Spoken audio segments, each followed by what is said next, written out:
बिस्मिल्लाहिर्रहमानिर्रहीम। अस्सलाम वालेकुम। 24 जुलाई का आगाज़ हो गया है जुमेरात के दिन का। आज का दिन भी अहम है। आज भी तहरीक इंसाफ के ख़िलाफ़ इस्लामाबाद से एक फ़ैसला आ सकता है। तहरीक इंसाफ के 83 वर्कर्स हैं जिनके ख़िलाफ़ फ़ैसला आना है और उसमें भी बड़े पैमाने पर सज़ाएँ और गिरफ़्तारियाँ हो सकती हैं। लेकिन एक चीज़ जो आप भी जानते हैं, आप इसको देख रहे होंगे कि इन फ़ैसलों के बाद इस निज़ाम की नफ़रत बढ़ रही है, इस हुकूमत की नफ़रत बढ़ रही है। और एक बात ये जहन में रखें कि इस शरीफ ख़ानदान को, ज़रदारी को, इस हुकूमत को इसकी सियासी कीमत अदा करनी पड़ेगी। इनकी आने वाली नस्लों को भी इसकी सियासी कीमत अदा करनी पड़ेगी। ये शक्लें, ये चेहरे पाकिस्तान के लोग, पाकिस्तान की आने वाली नस्लें नहीं भूलेंगी कि जिन्होंने अपनी ज़ात और मफाद के लिए, और जितने भी इसमें किरदार हैं, जितने भी इनके किरदार हैं जिनके नाम मैं ले रहा हूँ या नहीं ले रहा, ले सकता हूँ या नहीं ले सकता, सब नाम आपको पता हैं। ये सब तारीख़ में हमेशा याद रखे जाएंगे कि किस तरह से बेगुनाह लोगों को सज़ाएं दिलवाई गई। और फिर वो जज, वो अदालतें जो इस वक्त सज़ाएं दे रही हैं, अब आप मुझे बताएं ना कि इन सब का अंजाम काजी फ़ाइज़ ईसा जैसा होगा, जैसे उसको जनाजों में भी शक्ल बदल के जाना पड़ रहा है। जो पाकिस्तान तो छोड़िए, दुनिया के किसी कोने में जो है उसको खुले आम फिरते हुए नहीं देखा गया, वो खुला फिरता हुआ नहीं देखा गया। काजी फ़ाइज़ ईसा, उसको डर है, वो दुनिया में कहीं भी जाए उसको डर है कि कहीं कोई पाकिस्तानी, ओवरसीज़ पाकिस्तानी मेरे सामने ना आ जाए और मुझसे सवाल ना कर ले। इसी डर से वो खुला नहीं फिर रहा, वो कहीं बंद हो गए और किसी बिल में छुपा हुआ है काजी फ़ाइज़ ईसा। उसको मुझे नहीं पता कि आखिरी बार उसको कब, दुनिया के किस कोने में, कब और कहाँ जो है वो आखिरी बार देखा गया था। इन सब का अंजाम काजी फ़ाइज़ ईसा वाला होगा। और ये जितने जज हैं ये नहीं, मतलब ये लोगों को फेस बहरहाल नहीं कर सकते। और इमरान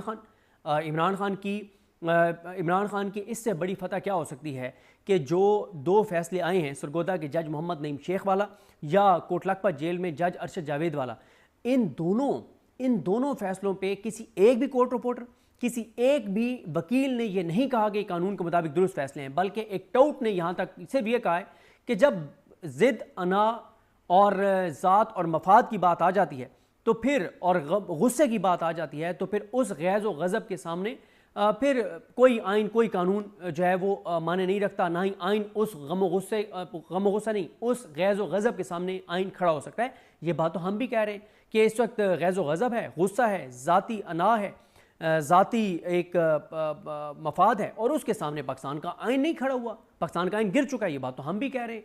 तो ये इससे बड़ी इमरान खान की फतह नहीं हो सकती, इखलाकी फतह नहीं हो सकती कि एक भी कोर्ट रिपोर्टर, एक भी वकील ने यह नहीं कहा कि जज मोहम्मद नईम शेख ATC सरगोदे वाले जज या अरशद जावेद जज जो लाहौर वाला है, इनके फैसले कानून के मुताबिक दुरुस्त है। एक भी बंदे ने यह बात नहीं की। इससे बड़ी इमरान खान की फतह क्या हो सकती है। ऐसे पहले माजी में जब फैसले आए हैं, फैसलों पे 70-80% लोग कहते थे ठीक है, 20% लोग कहते थे गलत हैं, 30% लोग कहते थे गलत हैं। ये पहला फैसला है, ये 9 मई से मुतल्लिक पहला फैसला है जिसके ऊपर 99 नहीं 100% लोग, इमरान खान के हामी भी, मुखालिफ भी, सब कह रहे हैं कि ये कानूनी तौर पे फैसला गलत है। हाँ, जो टाउट्स हैं, जो इस निज़ाम के गुमाश्ते हैं, जो इस निज़ाम के बेनिफिशरीज़ हैं, जिनको करोड़ों रुपए इस निज़ाम की वजह से मिल रहे हैं, जिनको TV चैनलों पे नौकरियाँ दिलवाई गई हैं, जिनको सोशल मीडिया के प्रोजेक्ट दिए गए हैं करोड़ों रुपए के, वो कह रहे हैं कि जी ये कानून के मुताबिक फैसला नहीं है, आइन के मुताबिक नहीं है। और क्यों? क्योंकि गुस्सा है, और गुस्से के सामने फिर आइन कहाँ ठहर सकता है। तो बिल्कुल हम भी यही बात कह रहे हैं। अब आते हैं जनाब इमरान खान साहब के ट्वीट के ऊपर। मुझे जो अच्छी चीज़ लगी वो ये लगी कि इमरान खान को भी असल बात उन तक जेल में पहुंच चुकी है, उनको भी इस बात की रियलाइजेशन हो चुकी है कि उनकी बाहर क़यादत लेला क़यादत है और ये आपस में लड़ रहे हैं, एक दूसरे की टांगें खींच रहे हैं, अपने ज़ात और मफाद पे लगे हुए हैं। ये बुज़दिल हैं, ये नाअहल हैं, ये निकम्मे हैं। ये इमरान खान ने अपनी रिहाई की बात नहीं की, उन्होंने आइन और कानून और पाकिस्तान को बचाने की तहरीक की बात की है कि उसका मोमेंटम ये नहीं बना सके।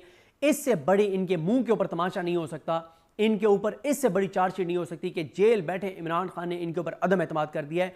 अभी भी इनके पास मौका है कि ये अगले 8, 10, 15 दिन में कोई मोमेंटम बना लें।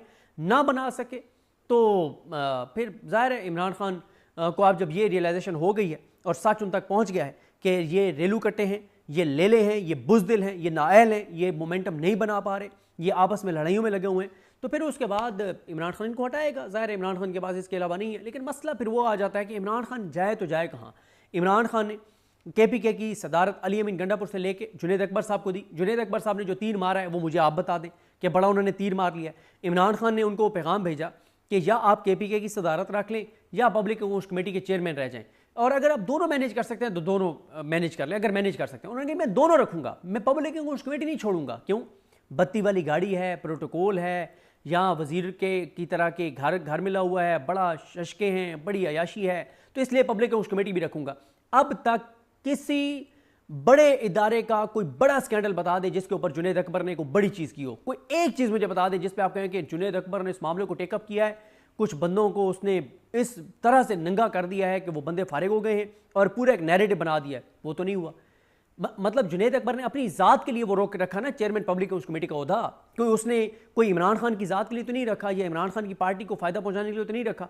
और जो केपीके में मोमेंटम है वो आपके सामने है, कौन सा मोमेंटम जुनैद अकबर ने बना लिया है। तो यहाँ पे इमरान खान जाए तो जाए कहाँ, जिस पे एतबार करता है वही उसकी पीठ में छुरा घोंपता है, जिसको ओहदा देता है वही लेला निकलता है। वो बेचारा क्या करे, अपनी वो कुर्बानी दे रहा है, 1 इंच भी पीछे नहीं हट रहा। लोग भी उसके साथ खड़े हुए हैं, वोटर भी उसके साथ खड़ा हुआ है, लोग भी सरेंडर नहीं कर रहे, लोग भी हार नहीं मान रहे। लेकिन पीटीआई की लेला क़यादत की कोई मौसर हिकमत अमली नहीं है, कोई मौसर हिकमत अमली नहीं है जिसको आप कह सकें कि जी क्या बात है। अच्छा, दूसरा, अल्लाह ताला ऐसे कमज़र्फ दुश्मन भी किसी को ना दे कि ना ईद की नमाज इमरान खान साहब पढ़ सकते हैं, ना नमाज जुमा पढ़ सकते हैं। और यहाँ तक कि आप इमरान खान कह रहे हैं कि उनको जो नमाज के लिए जो वज़ू का पानी दिया जाता है वो भी मट्टी मिला पानी, गंदा पानी दिया जा रहा है। अल्लाह ताला इतना कमज़र्फ दुश्मन भी, किसी दुश्मन को भी ऐसा कमज़र्फ दुश्मन ना दे कि जो नमाज के लिए भी, वज़ू के लिए जो काम पानी है वो भी गंदा पानी दे। इससे आप अंदाज़ा लगा लें कि इमरान खान कितनी बड़ी जंग लड़ रहा है और किन लोगों से ये जंग इमरान खान लड़ रहा है। इमरान खान कहते हैं कि पाकिस्तान की तारीख में किसी सियासी शख्सियत के साथ ऐसा सलूक नहीं किया गया जैसा मेरे साथ किया जा रहा है।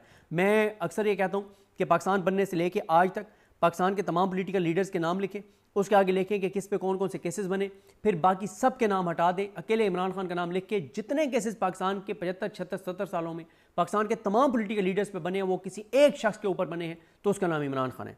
फिर इमरान खान कहते हैं कि नवाज शरीफ ने अरबों की करप्शन की मगर उसे हर सहूलत के साथ जेल में रखा गया। किसी सियासी रहनुमा की बेगुनाह गैर सियासी एहलिया को कभी ऐसे जेल में नहीं डाला गया जैसे बुशरा बीबी को जो है वो जैसे बुशरा बीबी के साथ सलूक किया गया है। मैं सिर्फ और सिर्फ अपनी कौम और आइन की बालादस्ती के लिए मुल्क की तारीख की मुश्किल तरीन जेल काट रहा हूँ। जबर व फस्तायत का आलम यह है कि मुझे वज़ू के लिए जो पानी दिया जाता है वो तक गंदा होता है और उसमें मिट्टी मिली होती है जिससे कोई इंसान वज़ू नहीं कर सकता। यानी ऐसा पानी कि कोई इंसान उसे वज़ू नहीं कर सकता। ये है इस्लामी जमहूरिया पाकिस्तान, ये है इस्लाम के नाम पे बनने वाला मुल्क कि उसके अंदर सिर्फ अपनी ज़ाती अना मफाद ज़िद के लिए, एक शख्स को तोड़ने के लिए कि वो अपने असूलों से पीछे हट जाए, वो पाकिस्तान के मफाद से पीछे हट जाए, वो पाकिस्तान की खुद मुख्तारी की बात से पीछे हट जाए, पाकिस्तान की गैरत से पीछे हट जाए, पाकिस्तान के फैसले पाकिस्तान में करने से पीछे हट जाए और पाकिस्तान ये ना कहे कि एब्सोल्युटली नॉट, अमेरिका को अड्डे नहीं देंगे, अमेरिका के हाथों किराए के कातिल नहीं बनेंगे, इन चीज़ों से वो पीछे हट जाए, उसके लिए उसको वज़ू का पानी तक जो है वो गंदा दिया जा रहा है। इमरान खान कहते हैं कि मेरी किताबें जो अहल खाना की जानिब से जेल हुकाम तक पहुँचाई जाती हैं वो भी कई माह से नहीं दी गई, टीवी और अखबार भी बंद है, बार बार पुरानी किताबों का मुताला करके मैं वक्त गुजारता हूँ मगर अब वो सब ख़त्म हो चुकी हैं। मेरे तमाम बुनियादी इंसानी हकूक़ पामाल हैं। कानून और जेल मैनुअल के मुताबिक एक आम कैदी वाली सहूलियात भी मुझे मुयसर नहीं है। जो एक आम कैदी जो दहशत गर्द है, जो कुलभूषण यादव को सहूलियात मुयसर हैं, वो इमरान खान को मुयसर नहीं है। ये उनकी फैमिली कह रही है। फिर इमरान खान कहते हैं कि बार बार दरख्वास्त के बावजूद मेरे बच्चों से बात नहीं करवाई जा रही, मेरी सियासी मुलाकातों पर भी पाबंदी है और सिर्फ अपनी मर्ज़ी के बंदों से मिलवा देते हैं और दीगर मुलाकातें बंद हैं। सिर्फ अपनी मर्ज़ी के बंदे, आखिरी बार कौन कौन अपनी मर्ज़ी के मिले हैं? जिनको मर्ज़ी के बंदे कौन मिले हैं आपको भी पता है। फिर मैं हैरान हूँ, ये मामला तहरीक इंसाफ इमरान खान से मुलाकातें जो जुमेरात वाली बंद हैं, फैसल चौधरी साहब को क्यों निकाला था सलमान कमराजा साहब ने पॉलिटिकल इससे अपना लीगल टीम से? बड़ी एग्रेसिव प्रेस कॉन्फ्रेंसिंग की थी सलमान कमराजा साहब ने कि फैसल चौधरी ने जनाब अदालत में लिख के दे दिया है कि इमरान खान की जो सहूलियात हैं उससे मुतमईन है और मुलाकातें हो रही हैं और फैसल चौधरी ने ये कर दिया, फैसल चौधरी ने वो कर दिया और निकलवा दिया सलमान कमराजा साहब ने उनको लीगल टीम से। बहुत अच्छा किया। मैं को फैसल चौधरी साहब भी बहुत सारी चीज़ें ऐसे कर रहे हैं जिनसे मैं इत्तफाक नहीं करता, लेकिन कितनी बार सलमान कमराजा साहब ये मामला सुप्रीम कोर्ट लेकर गए हैं और अगर सुप्रीम कोर्ट लेकर गए हैं तो कितनी बार जाके उन्होंने जस्टिस याहिया खान को कहा है कि जनाब हमारी पिटीशन पड़ी हुई है और आप नहीं लगा रहे। फवाद चौधरी का केस नहीं लगा रहे थे सुप्रीम कोर्ट में, फवाद चौधरी और फैसल चौधरी पहुंचे जस्टिस याहिया खान की अदालत में, फवाद चौधरी सीधा हो गया उनके साथ कि मेरा केस नहीं लग रहा। ये क्या तरीका है? जस्टिस याहिया खान के ऊपर इतना दबाव बढ़ा कि उनको उसी दिन कॉज लिस्ट निकालनी पड़ी और अगले दिन फवाद चौधरी का केस लगाना पड़ गया। फैसला जो भी आया लेकिन उसको लगाना तो पड़ गया ना। मैं आज कल देख रहा था इनका साकिब बशीर साहब का ट्वीट, इमरान खान की जो ज़मानतें मुस्तरद की थी 3 हफ्ते पहले इसने ये जो जज है शहबाज रिजवी और तारिक बाजवा, वो अभी तक चैलेंज नहीं हो सकी सुप्रीम कोर्ट में इमरान खान की ज़मानतें। क्यों? क्योंकि जी इमरान खान का ना दस्तखत नहीं जेल इंतजामिया करवा रही उसके ऊपर, वकालतनामों के ऊपर। एक बार भी ये इस मामले के ऊपर प्रेस कॉन्फ्रेंस किया है पीटीआई की लीगल टीम ने? एक बार भी ये मामला जाके जस्टिस जाहिया खान को बताया है कि जनाब ये हो रहा है आपकी सुपरविजन में, आपकी सपोर्ट से, आपकी सहूलतकारी से, कि एक इमरान खान जो बेगुनाह कैद है उसके दस्तखत तक नहीं हो रहे? अगर ये आके उनको कहते उसी दिन दस्तखत हो जाते, इतना दबाव आ जाता उनके ऊपर। मैं वसूख से कह रहा हूँ उसी दिन दस्तखत हो जाते। पता नहीं क्या कर रहे हैं, पता नहीं ये इनकी और मसरूफियात क्या हैं इमरान खान की जो लीगल टीम है और पीटीआई की जो लीगल टीम है, कुछ समझ से बाला तर है। ना कोई शोर मचाते हैं, ना कोई प्रेस कॉन्फ्रेंस करते हैं। 21 दिन बाद पता चल रहा है, वो भी एक सहाफ़ी के ट्वीट से, कि जनाब इमरान खान के वकालतनामे दस्तखत नहीं हो रहे। भाई लीगल टीम क्या कर रही है? क्या कर रही है लीगल टीम? भाई तुम इस काबिल भी नहीं हो कि तुम आके बताओ मीडिया पे, तुम आके सोशल मीडिया पे बताओ, तुम ट्वीट कर दो, तुम जाके जस्टिस जाहिया खान की अदालत में कह दो। पता नहीं, मैं तो हैरान हूँ इनकी लोगों की मसरूफियात क्या हैं। इमरान खान की कैद को, इमरान खान की आइसोलेशन को नॉर्मलाइज कर दिया गया। नॉर्मल सी बात है, पड़ा रहे 22 घंटे, उसको बंद रखते हैं, उसको जुमा नहीं पढ़ने देते, उसको वजू का पानी भी गंदा देते हैं, उसको खाना भी नाकिस देते हैं, उसका वजन भी गिर रहा है, उसको ज़हनी अजियत भी दी जा रही है, उसकी बीवी को भी तकलीफ दी जा रही है, उसको हर तरह से उसको टॉर्चर भी किया जा रहा है। कोई मसला, नॉर्मल, कोई मसला नहीं। क्यों? वकीलों की अयाशियाँ लगी हुई हैं, पार्टी लीडर्स की अयाशियाँ लगी हुई हैं, उनके प्रोटोकॉल हैं, MNAs MPs भी सारी ज़बरदस्त चीज़ें उनकी चल रही हैं। तो ठीक है, पड़ा रहे वो जेल में, ये तो बेनिफिशरी है ना। अगर इमरान खान जेल में ना होता, बाहर होता, तो ये जो KPK की जो लिस्ट है सेनेटर्स की, यही होती।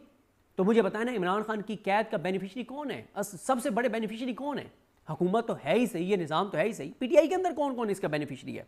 फिर इमरान खान कहते हैं कि मैं वाज़े पैगाम देना चाहता हूँ कि इस वक्त पार्टी का हर फर्द अपने तमाम इख्तलाफात फौरी तौर पर भुलाकर सिर्फ और सिर्फ 5 अगस्त की तहरीक पर तवज्जो मरकूज़ रखें। मुझे फ़िलहाल इस तहरीक का कोई मोमेंटम नज़र नहीं आ रहा। ये है चार्जशीट लेला क़यादत के ऊपर, कि इमरान खान कह रहे हैं मुझे कोई पाकिस्तान में मोमेंटम नज़र नहीं आ रहा। इमरान खान कहते हैं कि मैं 78 साल निज़ाम के ख़िलाफ़ जंग लड़ रहा हूँ, जिसमें मेरी कामयाबी यही है कि अवाम तमाम तरह जुल्म के बावजूद मेरे साथ खड़ी है। अवाम की तारीफ़ कर रहे हैं, बिल्कुल अवाम निकल सकती है, ऐसा नहीं है कि अवाम नहीं निकल सकती, कोई निकालने वाला तो बने। लोगों को तो इनके ऊपर एतबार नहीं है। वो है ना कि आ तो जाता मगर तुम्हारे ख़त अहले कूफा से मिलते जुलते हैं, इन पे लोग एतबार नहीं करते। और ये जो PTI की इस वक्त जो लेला क़यादत है ना, वो मुझे एक और शेर याद आ गया है कि वो किसी ने कहा था कि इन जैसे रहनुमाओं के बारे में कि हमारे रहनुमा यूँ काफ़िलों को लेके चलते हैं, गुमा मक्के का होता है, सफ़र कूफे को करते हैं। तो ये तो इनकी हालत है, ये हर बार जो ये चीज़ें करते हैं। इस वक्त सबसे बड़ा मसला इनकी क्रेडिबिलिटी है। अब आली हमज़ा की क्यों लोग तारीफ़ करते हैं, क्यों लोग तारीफ़ करते हैं उनकी? ठीक है, वो बहुत बड़ी एक्टिविटीज़ शायद उस पैमाने पे ना कर पा रही हूँ, एटलीस्ट एफर्ट तो नज़र आ रही है ना। लोगों को एफर्ट नज़र आ जाए तो लोग कहते हैं यार क्या बात है। एफर्ट ही कोई नहीं है। मैंने पहले भी सवाल किया था, अगली वीडियोज़ में मैं पहला सवाल यही किया करूँगा कि आप अपने मुझे हल्के का बताएं कि आप जिस भी हल्के से ये वीडियो सुन रहे हैं, आपका MNA MPA टिकट होल्डर इस वक्त हल्के के अंदर एक्टिव है तहरीक चलाने के हवाले से? ज़रा कमेंट करके बता दें ताकि हमें भी पता चल जाए। उसके बाद इमरान खान कहते हैं कि 8 फरवरी को अवाम ने बगैर निशान के जिस तरह तहरीक इंसाफ पर एतमाद करके आप लोगों को वोट दिए, इसके बाद सबका फ़र्ज़ बनता है कि अवाम की आवाज़ बने। अपनी पार्टी को वहाँ से वो जेल से कह रहे हैं इमरान खान के लोगों ने तुम्हें वोट दिया, उनकी आवाज़ बनो, कुछ शर्म कर लो। फिर इमरान खान कहते हैं अगर इस वक्त तहरीक इंसाफ के अरकान आपसी इख्तलाफात में पढ़कर वक्त ज़ाया करेंगे तो ये इंतहाई अफसोसनाक और काबिल सरदनिश अमल है। पार्टी में जिसने भी गिरोहबंदी की उसे मैं पार्टी से निकाल दूंगा। मैं अपनी नस्लों के मुस्तकबिल की जंग लड़ रहा हूँ और उसके लिए कुर्बानियाँ दे रहा हूँ। ऐसे में पार्टी में इख्तलाफात पैदा करना मेरे मकसद और विजन को नुकसान पहुँचाने के मुतरादिफ है। फार्म 47 की हुकूमत ने 26वीं तरमीम के जरिए अदलिया के हाथ पाँव बांध कर उसे मफलूज कर दिया। 26वीं तरमीम वाली अदालतों से टाउट जजेस के जरिए जैसे स्याह फैसले आ रहे हैं वो सबके सामने हैं। हमें अदलिया को आज़ाद करवाने के लिए भी अपनी भरपूर जदोजहद करनी होगी, क्योंकि अदलिया की आज़ादी के बगैर किसी मुल्क कौम की बका मुमकिन नहीं है। यह है इमरान खान साहब को ट्वीट, यह है इमरान खान साहब का बयान। चार्जशीट है लेला क़यादत के ऊपर, कंप्रोमाइज़ क़यादत के ऊपर, बुज़दिलों के ऊपर जो अपनी ज़ात और मफाद से बाहर नहीं निकलते। अब देखते हैं इस ट्वीट का क्या असर होता है। कल परसों देख लेते हैं कि अब 24 घंटे बाद ज़रा मैं आपसे पूछूंगा कि आपके हल्कों में क्या सूरत हाल है कि इमरान खान के ट्वीट का असर हुआ या नहीं हुआ। मुझे अपनी दुआ में याद रखें। अलग नहीं हम सबका हामी नासरू। अल्लाह हाफ़िज़।